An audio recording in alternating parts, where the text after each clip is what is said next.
We have got a special guest with us now, Senator Judd Gregg of New Hampshire, who is the ranking member on the Senate Budget Committee. Judd, thank you for being with us again today. Hey, Fred, it's a pleasure to talk to you. Let's get right down to it, this reconciliation issue. It seems to me like there was, of course, a lot of talk for a while there about this reconciliation being so important.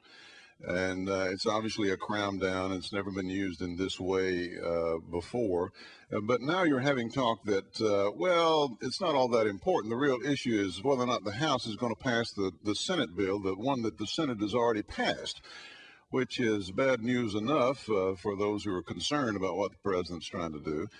But that after they pass that bill, then they'll try to do reconciliation, which will just be kind of odds and ends. So reconciliation as such is not that important. Which one is it?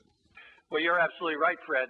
We don't want to take our eye off the big enchilada, so to say, which is this massive bill that passed the Senate, $2.5 trillion of new government, massive expansion of government into the healthcare area, probably cause a lot of people to lose the health insurance they have today if they like it. Even if they do like it, it'll raise the cost to small business a lot, and it will add two major new entitlements or expand one and add one to the Federal Register, so that we'll end up with a lot of new bills going to our kids in the way of deficits and debt. It's really a bad piece of fiscal policy. It's a bad piece of health care policy.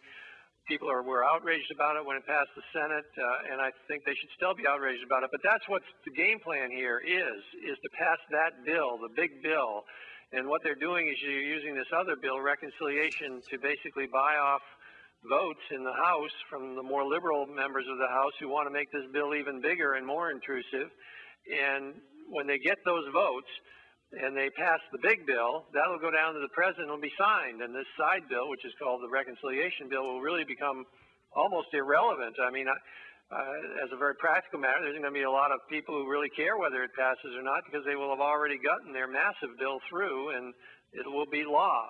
The side bill will come back to the Senate to be voted on, but people who will care, of course, will be those Democrats in the House that wanted, through reconciliation, to get some additional things done or taken out or whatnot. But for the American people, it doesn't matter whether or not those guys are disappointed, whether or not the Senate Democrat welch on their deal with their House brethren to do those things in reconciliation. I mean, the Senate Democrats, you just tell them to go fly a kite. We've got the major piece of legislation passed, so we indicated we might make you happy, but we've decided not to, and that'd be the end of that, right? You're absolutely right. That's a perfect description of it. I mean, once you get this big bill through, this incredibly large piece of legislation, the biggest piece of legislation I've ever seen, most intrusive, 2,700 pages of new bureaucracy and new spending and new programs and new government decisions on how you live your life.